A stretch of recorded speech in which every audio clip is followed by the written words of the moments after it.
اللہ اکبر. الحمدللہ رب العالمین.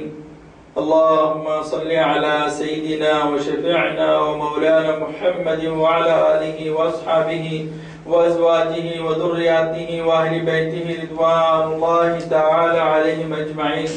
أما بعد، مشاہدین الکرام، اللہ سبحانہ عز و جل کا بہت بہت فضل و کرم ہے کہ ہم نے رمضان شریف کی اتنی مبارک گھڑیاں گزار چکے ہیں، اور اللہ سبحانہ و تعالی اس رمضان شریف کے مبارک مہینے کا اختتام اپنی جو رحمتیں اتارتا رہا ہے اور اتارتا رہے گا اس سے ہمیں سرفراز فرمائے. رب العالمین ہمارے ٹوٹے پھوٹے روزوں کو قبول و مستجاب فرمائے. جتنا بھی اے اللہ، اے رب الکریم ہم تیری عبادت کریں وہ کم ہے. آئے اسماء اللہ الحسنی کی صفات کے بیان کا سلسلہ آپ کی خدمت میں جاری ہے. آئے اس نورانی رحمانی محفلوں سے استفادہ اٹھائیں. اللہ سبحانہ و تعالی ہم سب کو اجر عظیم سے نوازے. اللہ جل جلالہ الرحمن جل جلالہ الرحیم جل جلالہ الملک جل جلالہ القدوس جل جلالہ السلام جل جلالہ المؤمن جل جلالہ المہیمن جل جلالہ العزیز جل جلالہ الجبار جل جلالہ المتکبر جل جلالہ الخالق جل جلالہ البارئ جل جلالہ المصور جل جلالہ الغفار جل جلالہ الوہاب جل جلالہ وجل شانہ. بہت بلند اعلیٰ و بزرگی والا جل جلالہ کا کیا مطلب ہے؟ بہت بزرگی والا، سب سے قدیم، سب سے اول، جس کی انتہا نہیں بزرگی میں، وہ رب تبارک و تعالی اللہ جل جلالہ. اللہ جلال والا ہے تو جلال کے معنی سمجھنا ہے. اتنا بزرگ، اور بزرگ کا مطلب بوڑھا نہیں ہوتا ہے. بزرگ کا مطلب وہ ہوتا ہے جو اتنی عقل والا ہو، کیونکہ ہم لوگ کوئی بوڑھے آدمی کو کہتے ہیں بڑے بزرگ ہے. اس کا مطلب یہ ہے کہ اللہ سبحانہ و تعالی کی نعمتوں کو، اس کی نشانیوں کو، اللہ سبحانہ عز و جل کے جتنی ذرے ذرے کے اندر جو اللہ عز و جل نے اپنی نشانیاں رکھا ہے اس کو انہوں نے دیکھا ہے، اس کا مشاہدہ کیا ہے، یعنی اس سے استفادہ اٹھایا ہے. اور ان کا، اور جیسا کہ کہتے ہیں ہر دن انسان کے لیے تجربہ ہے، یعنی تجربے کار، یعنی ایک ایسا شخص جو دنیا کے ماحول کے معلومات سے جو ہے زیادہ، اس کے پاس دنیا کی جو معلومات ہوتے ہیں اس کے پاس ہم سے زیادہ ہے. کیونکہ ہم بزرگ کس کو کہتے ہیں؟ ایک بزرگ آدمی تو نوجوان کو یا بچے کو بزرگ نہیں کہے گا. تو بزرگ کا مطلب یہ ہوتا ہے زیادہ علم رکھنے والا، زیادہ تجربہ رکھنے والا. ہاں، تو اس کو کہتے ہیں. تو اللہ سبحانہ عز و جل کون ہے؟ علیم ہے، قدیر ہے. تو اللہ سبحانہ و تعالی سب سے زیادہ صاحب بزرگی والا ہے، بڑا ہے، جل جلالہ و جل شانہ. اور تمام قسم کی بڑائیاں، یعنی بزرگ یعنی بڑا، تو ہر قسم کی بڑائیوں کی شان اسی واحد مالک وحدہ لا شریک لہ، جس کا کوئی شریک نہیں ہے، نہ ہی کسی کا، نہ ہی اس کا کوئی وزیر ہے اور نہ ہی اس کا کوئی مشیر ہے کہ اس کو جو ہے کسی قسم کا جو ہے تو مشورہ دے کر اس چیز کا کام کروا لے. اللہ سبحانہ جل جلالہ کا مطلب یہ ہوتا ہے. آپ کے سامنے آج اسم وہاب کی تفسیر رکھتا ہوں. اس میں وہاب کے معنی ہیں جو بغیر غرض کے بخشش کرے. اللہ سبحانہ و تعالیٰ کا کتنا بڑا فضل و کرم ہے. دیکھیے آپ، بغیر غرض کے مغفرت کرتا ہے. آپ اپنے گھر میں 1 سے 4 لڑکے ہیں آپ کے پاس، اور ایک لڑکا چھوٹا ہے، معصوم ہے. جب وہ رینگتا ہوا کہیں دوسری جگہ پر چلا جاتا ہے، دیکھیے وہاب اور بغیر غرض کے بخشش کرنے والا. تو اب یہ لڑکا جب کوئی بری چیز کے قریب جا رہا ہے تو آپ کیا کرتے ہیں؟ اس کو اٹھا لیتے ہیں.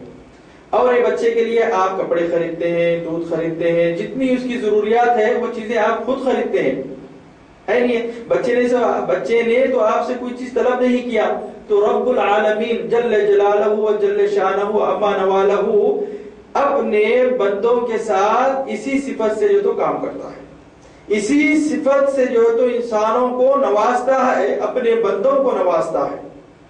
وہاب، نوازنے والا، ایسا وہاب ہے کہ بنا طلب کے جو ہے تو بخشش کرنے والا، بنا کوئی حاجت کے اللہ سبحانہ عز و جل نوازنے والا۔ ہم کو کتنی حاجتیں ہیں، ہم کس طرح سے زندگی گزار رہے ہیں دوستو، عزیزوں، مائیوں، بہنوں، کہ آپ صرف یہ سوچ رہے ہیں کہ بھئی ہم لوگ یہ کام کر رہے ہیں۔ بعض لوگوں کے گھر میں تو ایک آدمی کام کرنے والا ہے اور 10 آدمی کھانے والے ہیں۔ تو یہ اللہ سبحانہ عز و جل کی وہابیت ہے، جو اللہ سبحانہ و تعالی انسان کو وہاب رہا ہے، یعنی نواز رہا ہے، چاہ رہا۔ وہاب کا مطلب ہدیہ، یعنی چاہنا، اور ہدیہ کب پیش کرتے ہیں؟ جب چاہت ہوتی ہے، اور اس کا مطلب یہ ہوتا ہے کہ انسان قبول کرے۔ تو ہم کبھی کسی وقت یہ سوچے ہیں کہ ہم اپنے گھر سے باہر نکلنے والے ہیں تو ہم کو کس چیز کی حاجت ہے؟ اللہ سبحانہ عز و جل اپنے بندے کی زندگی کی تکمیلی کے لیے وہ اشیاء مہیا کرتا ہے اور اس کو ان چیزوں سے نوازتا ہے۔ تو وہاب کا مطلب یہ ہے کہ بے مانگے نوازنے والا، اور اس میں نوازشیں اگر دنیا کی جتنی ہے وہ تو ختم ہو ہی جائے گی، جیسا کہ اللہم یا وہاب حب لی من لدنک رحمۃ انک انت الوہاب، اے وہاب مجھے تیری رحمت سے نواز۔ وہاب کا مطلب یہی ہے، یا وہاب حب لی، اے صفت وہاب والے یہ وہابیت جو تو مجھ پر ڈال، حب لی من لدنک رحمہ، تیرے طرف سے تیری رحمت سے مجھ کو نواز۔ اس میں ہوتا ہے اللہم حب لی زوجا صالحا، یعنی اے اللہ مجھے میرا نیک جوڑا ملا دلا۔ اللہم حب لی ولدا صالحا، اے اللہ مجھے نیک اولاد سے نواز۔ اللہم ارزقنی زوجا صالحا، یا اللہ مجھے، رزق کا مطلب بھی یہی ہے، بعض لوگ رزق کا مطلب اطعمہ سمجھتے ہیں، اطعمہ یعنی کھانے والی چیزیں، نہیں، بلکہ رزاق کا مطلب یہی ہے کہ ہر وہ حاجت جو انسان کو ضرورت ہوتی ہے اس کا نوازنے والا۔ جس میں عربی زبان میں جب دعا کرتے ہیں اللہم ارزقنا رزقا حسنا واسعا وضاقا، یعنی اللہ ہم کو رزق وسیع اور جو تو پاکیزہ نواز، اور دوسری اس میں اللہم ارزقنی ولدا صالحا، یہ دعائیں ہیں اللہم ارزقنی ولدا صالحا، آیتوں کے اندر بھی نازل ہوا، اے اللہ مجھ کو نیک اولاد سے نواز۔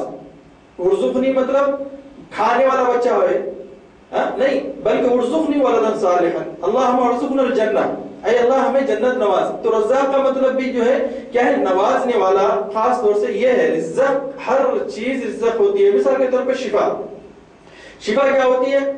ہر بیماری سے صحت یاب ہونے کا نام ہی شفا نہیں ہے۔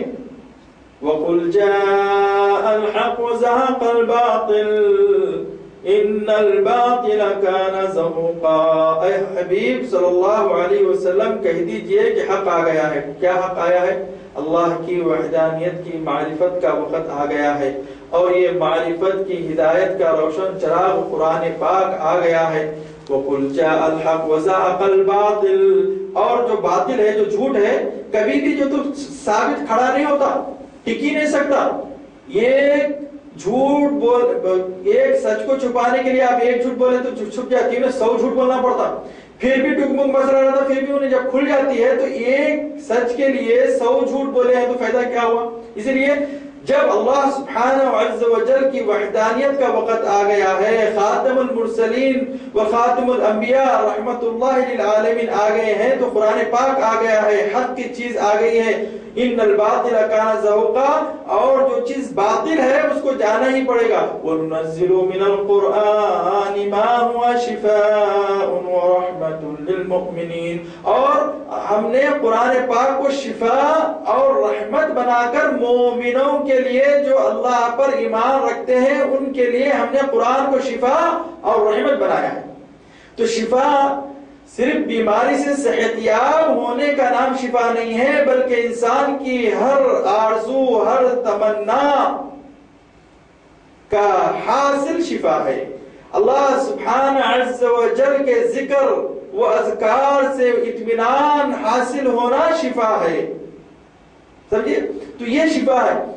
تو وہاب اللہ عز و جل جو ہے وہ حق بھیج چکا ہے اور اپنے وعدوں کو جو ہے تو بیان کر چکا ہے، اپنی وعیدوں کو بیان کر چکا ہے. قرآن کے اندر فرمایا ہے وَهُوَ الْوَاحِدُ الْقَهَّارُ، اللہ سبحانہ عز و جل ایک ہی ہے، تنہا ہے، جو ہر کسی کے اوپر اپنے قہر کو جب قہر پر آ جاتا ہے تو اس سے کوئی بچ نہیں سکتا. ان اللہ غفور رحیم، اللہ سبحانہ و تعالی غفور اور رحیم ہے اور نوازنے والا ہے. اللہ عز و جل کی 99 صفتیں ہیں.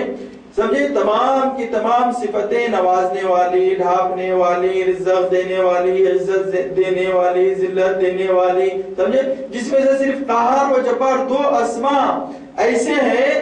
اللہ عز و جل روز محشر جب اپنے جاہ و جلال کے اندر آ جائے گا تو اللہ سبحانہ عز و جل اپنے 99 صفتوں کو مخفی کرنے کے بعد ان میں سے صرف 2 صفتوں کو باقی رکھے گا. وہ ہوں گی جبار اور قہار. ایسا جبار کہ ہر کوئی اس کی جباریت سے مقہور ہو جائے. وہ مقہور ہوتے باوجود بھی ان کے بعد جو قہر ہونے کی صفت ہے وہ صفت اس کے سامنے کارآمد نہ ہو. تو اللہ عز و جل وہاب ہے، جو بے نیاز ہے، نوازنے والا ہے اور کثرت سے مغفرت و بخشش فرماتا ہے. اسی لیے اسے وہاب کہتے ہیں. بخشش صرف اللہ تعالی کی ہے. اس نے آنکھ، ناک، کان، زبان، ارادہ اور ایجاد عنایت فرمایا ہے. اللہ سبحانہ و تعالی کی کتنی بڑی نعمت ہے کہ ہمارے اندر اللہ سبحانہ و تعالی ہر چیز کے ایجاد کرنے کا جو ہے اشیاء عنایت فرمائے ہیں. تو اس سے ہم اپنی کھانے پینے کی چیزوں کا ایجاد کر لیتے ہیں، اپنی راحت اور سکون کی چیزوں کو مہیا کر لیتے ہیں. دیکھیے انسان کے اندر جتنی چیزیں ہیں، اب میں ہاتھ ہلا رہا ہوں، کس کی طرف سے ہلا رہا ہوں؟ اللہ سبحانہ و تعالیٰ نے جو میرے دماغ میں ایک چیز دیا ہے، سمجھے، عقل کو نور سے بنایا ہے رب العالمین. اسی لیے جب عقل میری کہتی ہے کہ میں ہاتھ کو ہلاؤں تو میں اپنے ہاتھ کو ہلا رہا ہوں. سمجھے؟ یہ خود اپنے خود سے ہل نہیں سکتا. یہ اللہ سبحانہ عز و جل نے ہم کو عنایت عطا کیا ہے اور خلقت کو مکمل کیا ہے. یہی خلقت کو مکمل کیا ہے. ایک دماغ کی وجہ سے آپ کے دماغ میں آیا کہ میں اپنے پیر کا انگوٹا ہلاؤں اور آپ نے ہلا لیا. یہ اللہ سبحانہ و تعالیٰ نے ہم کو نوازا ہے اس میں وہاب سے، تاکہ انسان داعی کی دعوت قبول کرے. تاکہ انسان کو اللہ سبحانہ و تعالیٰ نے عقل دیا ہے انسان کو. کس لیے دیا ہے؟ سمجھداری دیا ہے. کس لیے دیا ہے؟ تاکہ اللہ سبحانہ عز و جل اپنے داعی کو جب بھیجے گا، اپنی طرف بلانے والے کو جب بھیجے گا، جب وہ جو بلانے والا اللہ کی طرف جب ہمارے پاس آ جائے گا اور اپنے دلائلوں کو پیش کر چکا ہے اور کر رہا ہے، تو اس کی دلائل کو سوچ سمجھ کر اس کا اقرار کر اس کو اپنانا چاہیے. اس میں وہاب میں اللہ سبحانہ عز و جل نے تو الحمدللہ والفضل للہ والمن للہ والشکر للہ کتنی نعمتوں سے ہمیں نوازا ہے. اگر کسی نے آپ سے کہا کہ آپ کی ایک انگلی دے دو، میں آپ کو 1 لاکھ روپے دیتا ہوں، دے دیتے. ایک ناخن نکال کے جو تمہاری ضرورت ہے میں 1 لاکھ روپے دیتا ہوں، دے دیتے. ایک آنکھی دو، میں 10 لاکھ روپے دیتا ہوں، 1 کروڑ روپے دیتا ہوں، دیتے. کتنے کروڑوں کے ہم خود ہیں اور صحت و عافیت سے اللہ سبحانہ وتعالی ہم کو بخشا ہے. گھر دیا ہے، دار دیا ہے، بیوی دیا ہے، بچے دیا ہے، عزت دیا ہے. یہ سب کس کی عطا ہے؟ وہاب اللہ عز و جل کی عطا ہے. لیکن ان تمام عطیوں میں سب سے عظیم عطا اللہ عز و جل کی جو ہے، آج ہم اس کے ماننے والے ہیں. ایک واحد اللہ جو قادر و مقتدر و قوی و قائم ہے، جو قادر ہے، قدرت رکھنے والا، قوی ہے، قوت رکھنے والا، مقتدر ہے، اقتدار کرنے والا، قائم ہے، قائم رہنے والا، کبھی فنا نہیں ہونے والا، اس رب کے ہم بندے ہیں. اور آج ہم مسلمان ہیں. یہ اللہ سبحانہ عز و جل نے ہم کو سب سے بڑی نوازش سے جو ہے وہابیت سے نوازا ہے، جس میں اور بہت بڑا فضل جو کیا ہے. یہ جو فضل ہم کو اللہ عز و جل نے دیا ہے، انسان تو پہلے سے آدم علیہ السلام سے لے کر اب تک چلتے آ رہے ہیں، لیکن ہم جو انسان ہیں، جو یہ آخر نبی بشیر و نذیر کی امت ہے، ان میں جو ہم کو محمد صلی اللہ علیہ وسلم رحمت اللہ للعالمین جیسے نبی کی امت ہم کو جو بنایا ہے، اللہ سبحانہ عز و جل کا لاکھ لاکھ احسان اور شکر ہے کہ اے اللہ تیری وہابیت کے اس وہابنے پر، اس چیز کے نوازنے پر ہم بہت خوش ہیں۔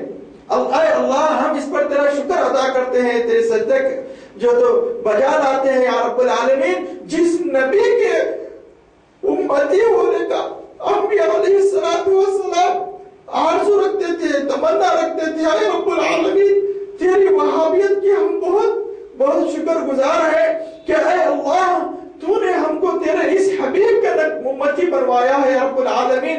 یا اللہ ہمیں روز محشر اس نبی کے سامنے ہم کو مایوس نہیں کرنا، اس نبی کے سامنے ہم کو شرمندہ نہیں کرنا، جس نبی کے دل کو تو نے بہت نازک اور نرم بنایا ہے، جس نبی کے دل کو تو نے شفقتوں سے اپنی رحمتوں سے بھر کر ہمارے لیے رلایا ہے یا رب العالمین۔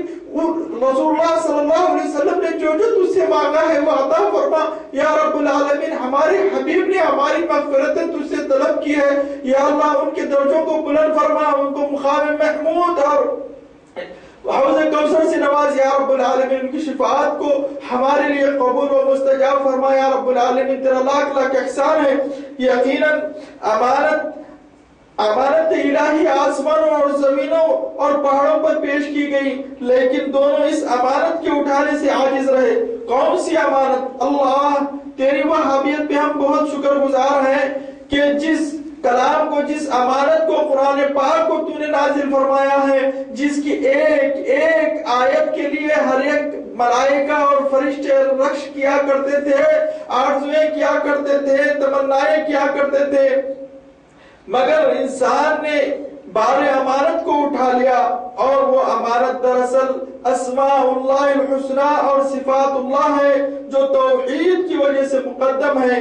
انسان تجلی کا محل ہے، عقل معارف کا محل ہے، نفس خواص کا محل ہے، اور قلب کو حروف ظاہر کا محل بنا کر اختلاف انوار کے ذریعے تصرف معانی اور نطق بخشا ہے۔ آج نطق یعنی کلام، بات کرنا، انسان کو اللہ سبحانہ عز و جل نے ناطق فرمایا ہے، اسی لیے اس کو انسان کہتے ہیں۔ ناطق یعنی بات کرنے والا، بہیم یعنی جانور جس کو زبان نہیں دی گئی ہے۔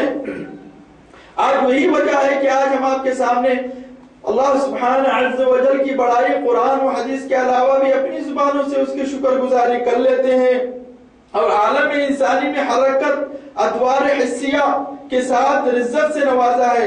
عالم انسان میں حرکت عطا کی تاکہ جو معانی نظر آتے ہیں ان کو پورے طور پر حاصل کر لو۔ کتنے معانی ہیں، کتنے نشانیاں ہیں اللہ تبارک و عز و جل کے۔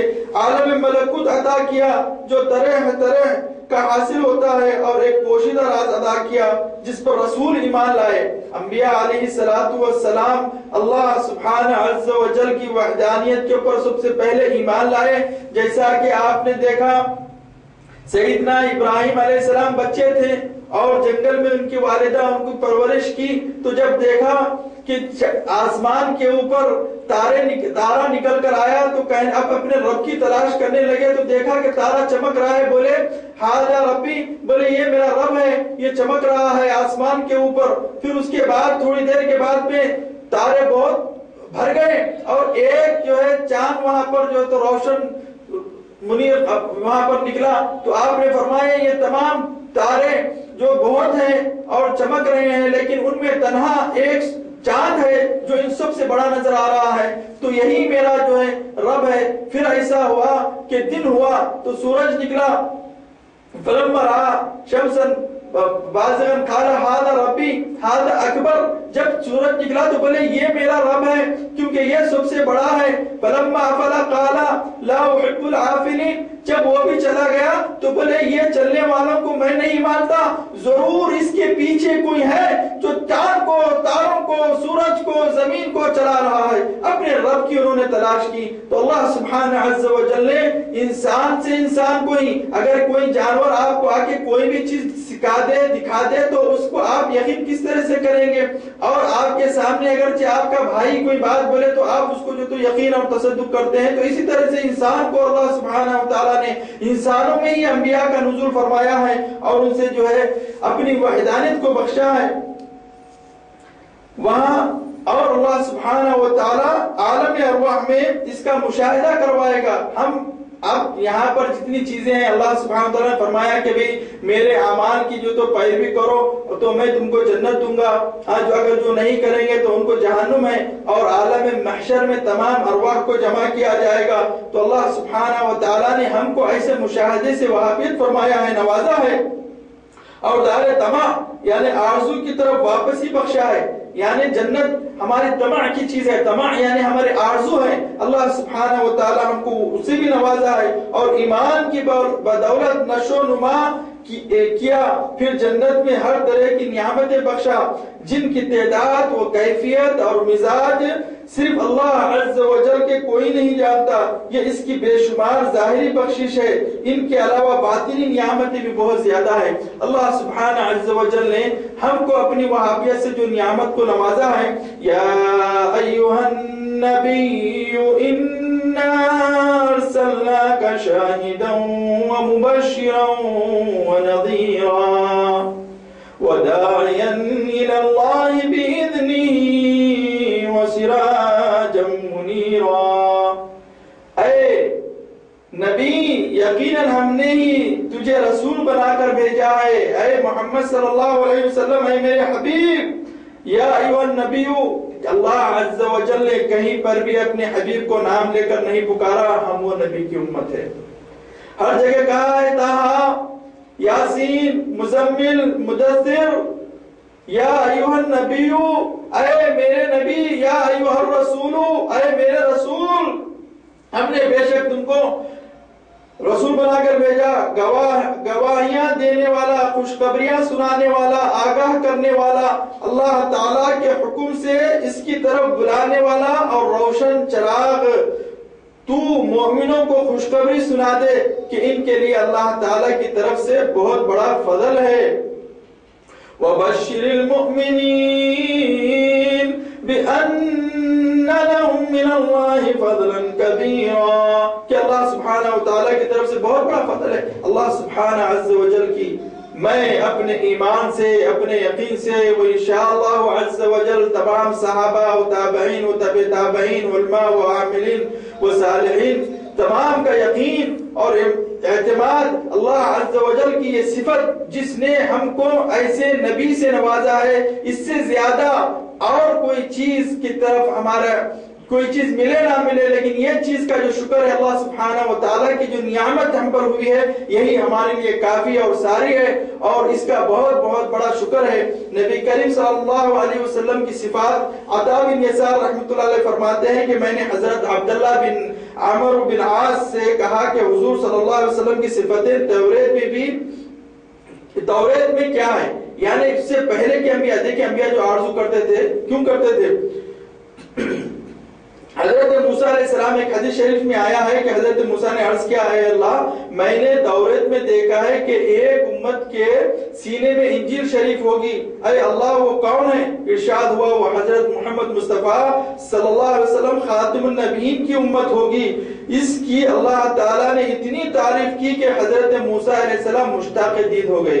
ہم وہ نبی کے امتی ہیں جس نبی کو تو انہوں نے دیکھ لیں گے انشاءاللہ، بلکہ اس نبی کا عہد اللہ سبحانہ و تعالی یوم میثاق انبیاء سے اپنے نبی محمد صلی اللہ علیہ وسلم کی نبوت کا اقرار اور اعتراف کروا چکا تھا، اسی لیے وہ نبی صلی اللہ علیہ وسلم کو جانتے تھے، لیکن اس نبی کی امت کے دیکھنے کا دیدار کر رہے ہیں۔ تو کیا چیز کے دیکھنے کا دیدار کر رہے ہیں؟ اے حافظ قرآنو، اللہ سبحانہ عز و جل نے جو تمہارے سینوں میں قرآن پاک کو نازل فرمایا ہے، اس قرآن پاک کو وہ انبیاء اپنے نورانی آنکھوں سے تمہارے دلوں کے اندر جو نور ہے ان نور کو بھی جھانک لیتے ہیں۔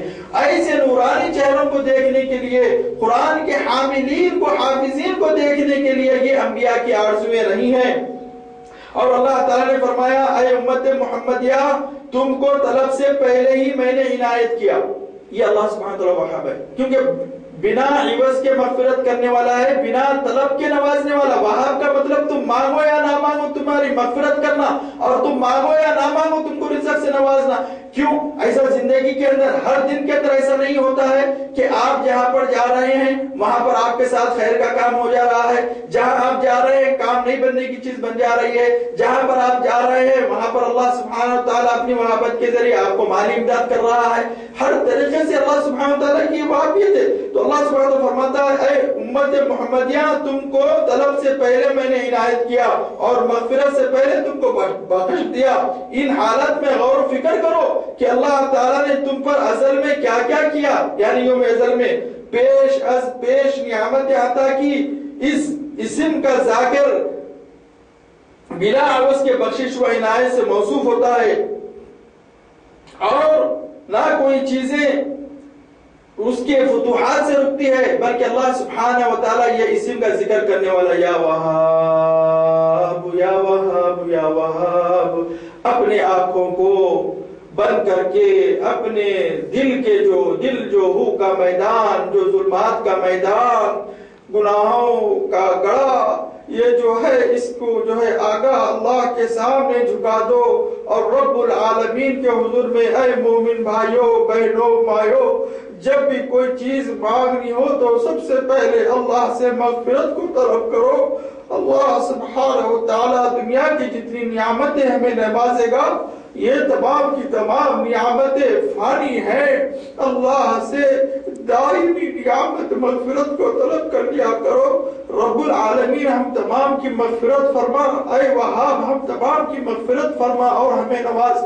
جب دیکھو جانماز بچھا کر لا الہ الا اللہ کا ذکر کرو، یا وہاب کہو، اے اللہ اے بے نیاز بنا مانگے نوازنے والے ہم کو نواز دے، ہماری مغفرتیں کر دے، اے اللہ پھر ہم کو اولاد سے نواز، یا اللہ ہمیں رزق سے نواز، اے اللہ ہمیں اس کے ہمارے رزقوں میں برکتوں سے نواز۔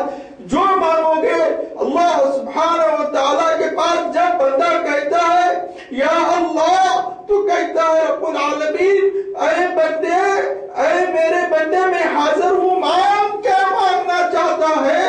رب العالمین کی رحمتوں سے نا امید ہونے والا گمراہ ہے، اس کا کوئی مقام نہیں ہے۔ رب العالمین کے حضور میں جانماز بچھا کر تو دیکھو، اپنے گھروں میں جو قرآن جوزان میں بند دھول سے غبار آلود ہو کر پڑی ہوئی ہیں ان کو کھول کر تو دیکھو کہ پھر تمہیں کبھی کسی کے در پر جانے کی ضرورت نہیں پڑے گی۔ کوئی جادوگر مہندر لمبا دھیر چمبار کے پاس جانے کی ضرورت نہیں پڑے گی، کوئی ڈھگولت دجال جادوگر کے پاس جانے کی تم کو ضرورت نہیں پڑے گی۔ اللہ والوں کے در کو ڈھونڈو، 5 وقت مؤذن اذان دینے والے کو ڈھونڈو، 5 وقت نماز پڑھانے والے کو ڈھونڈو، اس کے دل میں اللہ سبحانہ عز و جل کا کلام محفوظ ہے، اس سے اللہ کا کلام پڑھوا لو۔ ڈاکٹر دوا دے سکتا ہے، شفا نہیں دیتا۔ اگر اللہ سبحانہ و تعالی شفا دینا چاہا تو ایک چٹکی خاک میں بھی شفا مل جاتی ہے، جبکہ اگر آپ کوئی دوا کھا رہے ہو اور اللہ سبحانہ و تعالی آپ کو شفا نہیں دینا چاہا تو آپ پورا میڈیکل ہال کھا لیں، آپ کو شفا نہیں ہو سکتی۔ تو پھر شفا دوا کھائیں، ایسی بات نہیں کہ نہیں کھائیں۔ ما نزل اللہ داء الا دوا، کوئی بیماری اللہ عز و جل نے ایسی نہیں اتارا کہ جس کی دوا نہ ہو، لیکن ہم کو شفا نہیں ملنے کی وجہ کیا ہے؟ اس کی وجہ کیا ہے ہم نے کبھی یہ جھانک کر نہیں دیکھا، لیکن ہماری بیماری کو شفا لینے کے لیے آج ہم کس کے در پر جا رہے ہیں؟ رب العالمین کو ہم نے بھول گئے ہیں، قرآن شریف کو کھولنا ہم بھول گئے ہیں، اللہ سبحانہ عز و جل کے سامنے ہمارے ہاتھوں کو بلند کرنا ہم بھول گئے ہیں۔ تو پھر ہمارے گھر میں رزقیں آئیں، برکتیں آئیں تو پھر کہاں سے آئیں گی؟ مائیوں بہنوں، خاص طور سے عورت ذاتیں اس کے اندر بہت مبتلا ہے، کیونکہ وہ کم عقیدہ ہوا کرتی ہیں۔ اللہ کے حضور میں توبہ کرو، اللہ کی رحمتوں سے نا امید مت ہو جاؤ۔ اللہ سبحانہ و تعالیٰ تمہاری ہر وہ آرزو کا پورا کرنے والا رب العزت ہی ہے۔ اللہ سبحانہ و تعالیٰ کے حضور میں جب تم دعا کرو گے تو بے شک تم کو ہر وہ چیز حاصل ہوگی۔ نبی کریم اس میں صفات کے اندر میں تو کچھ آگے نکل گیا ہوں، اصل میں وہ داعی الی اللہ باذنہ سراجا منیرا، اللہ سبحانہ و تعالیٰ کی طرف بلانے والے جو ہمارے رسول ہیں ان کی پہچان کہاں کہاں سے چلی آ رہی ہے۔ اللہ سبحانہ و تعالیٰ نے ہم کو جو نوازا ہے وہ نوازش ہمارے حبیب ہے۔ اللہ سبحانہ و تعالیٰ جو بے مانگے ہم کو نبی کو جو نبی ہم کو دیا ہے، یہ نعمت کا ہم شکر بجا لاتے ہیں۔ اس کے اوپر آپ کے سامنے سورۃ الاحزاب کی یہ تفسیر ابن کثیر سے آپ کے سامنے رکھتا ہوں تاکہ ہمارے دماغوں میں اور روح کے میدانوں میں ایک نور کا میدان آ جائے اور ہمارے حبیب سرور کونین علیہ الصلوۃ والسلام سے محبت ہو جائے۔ سنیے، توریت شریف کے اندر آپ صلی اللہ علیہ وسلم کی جو صفتیں قرآن پاک میں ہیں ویسی اوصاف آپ کے توریت میں بھی ہیں۔ توریت میں ہے، اے نبی ہم نے تجھے گواہ خوشی سنانے والا بنایا۔ توریت میں اللہ سبحانہ و تعالی نے نبی صلی اللہ علیہ وسلم سے فرمایا ہے، اے نبی کہاں ہے اے نبی، ابھی نبی کہاں ہے نبی، اللہ کے پاس ہی آپ کا خمیر نور جو تم وہاں پر محفوظ ہے۔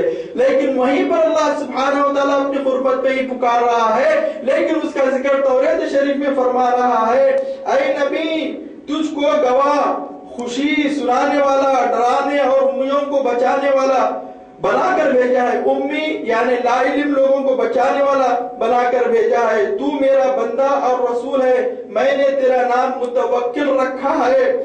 تو بدگو اور فحش کلام نہیں ہے، نہ بازاروں میں شور مچانے والا، وہ برائیوں کے بدلے برائی کے بدلے برائی نہیں کرتا بلکہ درگزر کرتا ہے۔ اللہ کے رسول صلی اللہ علیہ وسلم معاف کرنے والے ہیں۔ اللہ تعالی سبحانہ عز و جل نے نبی کریم صلی اللہ علیہ وسلم کو اپنے طرف بلانے والا بنایا ہے۔ ابن ابی حاتم میں روایت آئی ہے، حضرت وہب ابن منبہ رحمۃ اللہ فرماتے ہیں، بنی اسرائیل کے ایک نبی حضرت شعیع علیہ السلام اللہ تعالی نے ان پر وحی فرمائی۔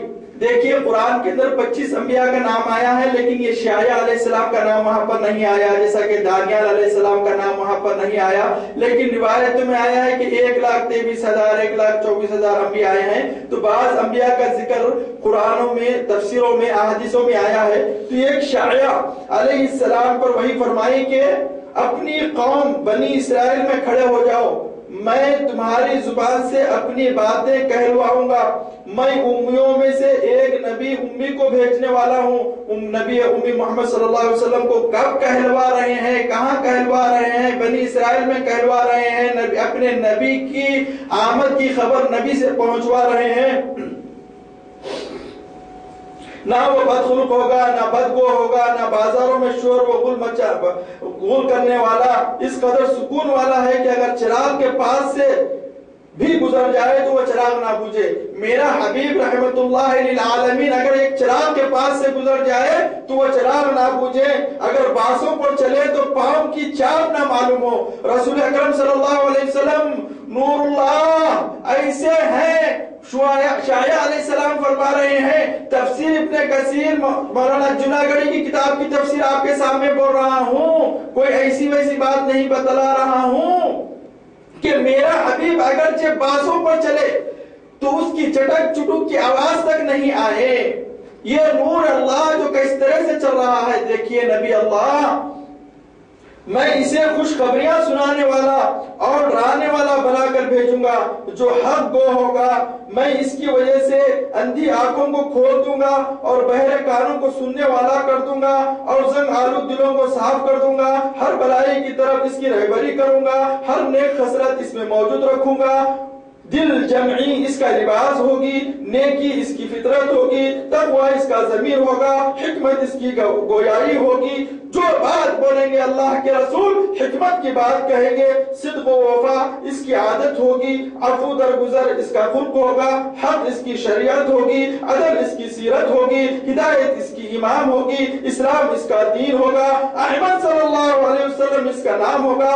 گمراہوں کو میں اس کی وجہ سے ہدایت دوں گا، بیکاروں کو میں اس کی وجہ سے رزق دوں گا، گمراہوں کو بدراہوں کو اس کی وجہ سے میں ہدایت ادا کروں گا، جاہلوں کو اس کی بدولت علماء بناؤں گا، تنزیل والوں کو ترقی پر پہنچاؤں گا، انجانوں کو مشہور معروف کر دوں گا، قلت کو اس کی وجہ سے کثرت کر دوں گا، قلت یعنی کمی کو اس کی وجہ سے کثرت کر دوں گا، فقیری کو امیری سے فرقت کو الفت سے، فقیری کو امیری سے، فرقت کو الفت سے، اختلاف کو اتفاق میں بدل دوں گا، مختلف اور متضاد دلوں کو متفق اور متحد کر دوں گا، جداگانہ خواہشوں کو یکسو کر دوں گا، دنیا کو اس کی وجہ سے ہلاک ہونے سے بچا لوں گا، تمام امتوں سے اس کی امت کو اعلیٰ و افضل بنا دوں گا۔ وہ لوگوں کو فائدہ پہنچانے کے لیے دنیا میں پیدا کیے جائیں گے، ہر ایک کو نیکی کا حکم دیں گے اور برائی سے روکیں گے، وہ موحد ہوں گے، مومن ہوں گے، اخلاص والے ہوں گے، رسولوں پر جو کچھ نازل ہوا ہے سب کو سچ ماننے والے ہوں گے، وہ اپنی مسجدوں میں، مجلسوں میں اور بستروں پر چلتے پھرتے اٹھتے بیٹھتے میری تسبیح، حمد و ثنا، بزرگی اور بڑائی بیان کرتے رہیں گے، کھڑے اور بیٹھے نماز ادا کرتے رہیں گے، اللہ کے دشمنوں سے صفیں باندھ کر حملہ کر کے جہاد کریں گے، ان میں سے ہزارہا لوگ میری رضا مندی جستجو میں اپنے گھر بار چھوڑ کر نکل کھڑے ہوں گے، منہ ہاتھ وضو میں دھویا کریں گے، تیبن آدھی پنڈلی تک کا باندھیں گے، میری راہ میں قربانیاں دیں گے، میری کتاب ان کے سینوں میں ہوگی، راتوں کو عابدوں اور دنوں کو مجاہد ہوں گے، میں اس نبی کے اہل بیت اور اولاد میں سبقت کرنے والے صدیقین، شہداء اور صالح لوگ پیدا کروں گا، اس کی امت اس کے بعد دنیا کو حق و ہدایت کرے گی اور حق کے ساتھ عدل و انصاف کرے گی، ان کی امداد کرنے والوں کو میں عزت والا کروں گا اور ان کو ملانے والوں کو میں مدد کروں گا، ان کو ملانے والوں کی میں مدد کروں گا، ان کے مخالفین اور ان کے باغی اور ان کے بدخواہوں پر میں برے دل لاؤں گا، میں انہیں ان کے نبی کا وارث کروں گا جو اپنے رب کی طرف لوگوں کو دعوت دیں گے، نیکیوں کی باتیں بتائیں گے، برائیوں سے روکیں گے، نماز ادا کریں گے، زکات دیں گے، وعدے پورے کریں گے، اس خیر کو میں ان کے ہاتھوں پورا کروں گا جو ان سے شروع ہوا تھا، یہ ہے میرا افضل جسے چاہوں دوں اور میں بہت بڑا فضل و کرم کا مالک ہوں۔ ابن ابی حاتم میں کہ آپ صلی اللہ علیہ وسلم حضرت علی حضرت معاذ کو یمن کا حاکم بنا کر بھیج رہے تھے، جو یہ آیت اتری تو آپ نے اسے فرمایا جاؤ خوشخبریاں سناؤ، نفرت نہ ڈالنا، آسانی کرنا، سختی نہ کرنا۔ دیکھو مجھ پر یہ آیت شریفہ نازل ہوئی، یا ایھا النبی اِنَّا أَرْسَلْنَاكَ شَاهِدًا وَمُبَشِّرًا وَنَذِيرًا وَدَاعِيًا إِلَى اللَّهِ بِإِذْنِهِ وَسِرَاجًا مُنِيرًا وَبَشِّرِ الْمُؤْمِنِينَ بِأَنَّ لَهُم مِّنَ اللَّهِ فَضْلًا كَبِيرًا۔ کس امت کے ہم اللہ سبحانہ و تعالیٰ جو وہاب ہے، جو نوازنے والا ہے، کیا کیا چیزوں سے نوازا ہے ہم کو، اللہ سبحانہ عز و جل کی اس نوازش کے پر بھی ایک سجدہ کر لیا کرے، ایک تسبیح اتار دیا کرے، اللہ کے حضور میں جو تو ہمیشہ سجدہ ریز رہنے پر بھی ہم یہ احسان جو ہم کو فخر کا اعزاز نوازا ہے، تمام انبیاء کی امتوں پر ہم کو اتنا اعزاز سے نوازا ہے۔ اللہ کے رسول صلی اللہ علیہ وسلم فرماتے ہیں میری امت کے علماء بنی اسرائیل کے نبیوں کا درجہ رکھتے ہیں، اے علماء، اے عالموں، اے عابدوں، اے دعوے داروں، حق کی بات کیا کرو، کسی کو اپنے جھانسے میں پھاننا بند کر دو، چندہ جمع کرنے کی خاطر ڈھکوسلے لباس مت پہنا کرو، لوگوں کو اگر ہدایت دے رہے تو للہ فی اللہ دیا کرو۔ کتنے گمراہ فرقے بازیاں چل رہی ہے، حق کے لیے کام کرنے والوں، میرے اہل سنت والجماعت کے بھائیوں، ائمۃ الاربعہ کے مذہب کے اوپر یقین رکھنے والے بھائیوں، اسلام امن کا مذہب ہے، اپنی اپنی جگہ پر سکون و راحت و استقرار و یقین و ایمان کے ساتھ میں جو سنتیں نبی کریم صلی اللہ علیہ وسلم، صحابہ، تابعین، تبع تابعین، ائمۃ الاربعہ، صالحین، محدثین سے ہم کو ملی ہے، جس کے اوپر ہم آج تک پابندی سے پیروکار ہے اسی کے پر جو تو آپ اپنے کام کرتے رہو اور لوگوں سے کہنا لکم دینکم ولی دین، تم کو تمہارا دین پیارا، ہم کو ہمارا نبی پیارا، ہمارا دین پیارا، ہمارا اسلام پیارا، ہمارے صحابہ پیارے، ہمارے ائمۃ الاربعہ پیارے، ہمارے امام ابو حنیفہ پیارے، ہمارے امام مالک پیارے، ہمارے امام شافعی پیارے، ہمارے امام احمد بن حنبل پیارے، اور تمام کے تمام اولیاء و صالحین جنہوں نے اجتہاد کر کر اس دین کو روشن فرمایا ہے، وہ تمام کے تمام پیارے اللہ سبحانہ و تعالیٰ ان کی مغفرت فرما اور ہم کو صبر عطا فرما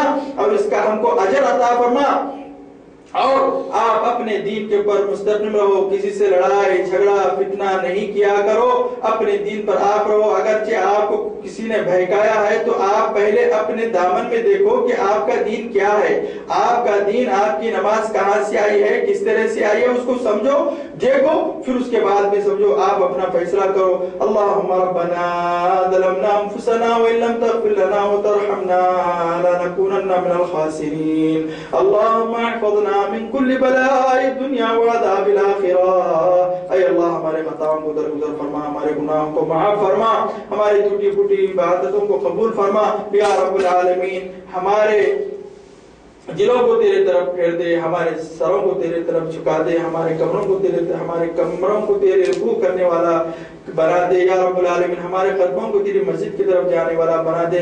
مائیو بہنوں، آپ کو ایک نصیحت کرتا ہوں کہ عورتیں بہت کثرت کے ساتھ میں بے نمازی ہو جا رہی ہیں، گھر میں شوہر نماز کو جا رہے ہیں، بچے نماز کو جا رہے ہیں اور عورتیں نماز نہیں پڑھ رہی ہیں۔ کیوں؟ اس کی وجہ یہ ہے، آپ کا قصور نہیں ہے، آپ کا قصور یہی ہے کہ آپ نے جو ہے ہوشیاری نہیں کی ہے، انتباہ نہیں کیا ہے۔ ہاں، خبر کی زیارت کرنے لیے لعن اللہ زوارت القبور، اللہ کے رسول صلی اللہ علیہ وسلم نے سب سے پہلے قبروں کی زیارت کرنے والی عورتوں پر لعنت فرمایا تھا، پھر اس کے بعد میں آپ نے اجازت دے دی کہ عورتیں بھی قبرستان کی زیارت کر سکتی ہیں، اس لیے کہ قبرستان کی زیارت کرنے سے آدمی کو عبرت حاصل ہوتی ہے، خوف الہی آتا ہے کہ جس طرح سے ہم سے پہلے اشخاص قبروں میں زمین کے نیچے چلے گئے ہیں، ہم کو بھی یہاں پر لوٹ کر آنا ہے، تو پھر اپنے نیک اعمال کا ہم کو سودا کرنا چاہیے۔ اسی لیے عورت بھی اسی مرد کے برابر ہے۔ کیوں؟ کیا عورتوں کو عذاب نہیں ہوگا؟ کیا عورتوں سے حساب نہیں لیا جائے گا؟ کیا ان سے نماز نہیں پوچھی جائے گی؟ کیا ان سے روزہ نہیں پوچھا جائے گا؟ بلکہ سب کے ساتھ یہی چیز پوچھی جائے گی۔ انشاءاللہ عورتوں کے اعمال کے تعلق سے بھی چند واقعہ میں آپ کے سامنے پیش ضرور کروں گا، اللہ نے چاہا تو عورتیں، ہوتا یہ ہے کہ 8 دن جب ان کے پر مہواری کے آتے ہیں تو عورتیں جب 8 دن ہوتے ہیں تو بہت گزر جاتے ہیں، اس کے بعد میں کیا کرتے ہیں معلوم ہے، وہی عادت کو اپنے پاس پہنے ہوئے رہتے ہیں، اس کی وجہ سے ان کی نماز وغیرہ کی رغبت کم ہو جاتی ہے، پھر نمازیں پڑھتے نہیں ہیں، بہت کم، یعنی 100 میں 2 عورتیں ہوں گے جو 5 وقت کی نماز پڑھتے ہیں، سمجھے، اور بعض کی چھوٹ جانے کی وجہ یہ 8 دن کی مہلت ہے۔ تو ایک کام آپ لوگ یہ کر لیجئے، چاہے آپ کے اوپر ایام آ گئے ہیں، تبھی بھی جب اللہ اکبر کی اذان ہوتی ہے تو عادت کے مطابق ایام جاری ہونے سے پہلے آپ نماز پڑھ رہی تھی، جب آپ کے پر ایام جاری ہو گئے ہیں اور اذان ہو گئی، آپ کے پر نماز پڑھنا نہیں ہے، لیکن آپ کو کیا کرنا چاہیے، جا کے ظہر کا وضو کر لینا، پھر عصر کی اذان ہوئی تو پھر عصر کا وضو کر لینا، اس سے آپ کی عادت بنی رہے گی، اس سے آپ کی عادت بنی رہے گی اور آپ جو ہے عبادت نہیں کرتے باوجود بھی آپ کے دوسرے عمل کے اندر انشاءاللہ عزیز یہ عمل بھی کام آئیں گے۔ اللہ سبحانہ و تعالی ہم کو، ہمارے بھائیوں کو، ہمارے بہنوں کو، سب کو نیک ہدایت، نیک توفیق عطا فرما اور نبی کریم صلی اللہ علیہ وآلہ وسلم کی شفاعت نصیب عطا فرما۔ رب العالمین ہمارے اعمال کو قبول فرمائے، نبی کریم صلی اللہ علیہ وآلہ وسلم کے صدقے میں، وصلی اللہ تعالی علی محمد وآلہ وصحبہ اجمعین، والحمد للہ رب العالمین۔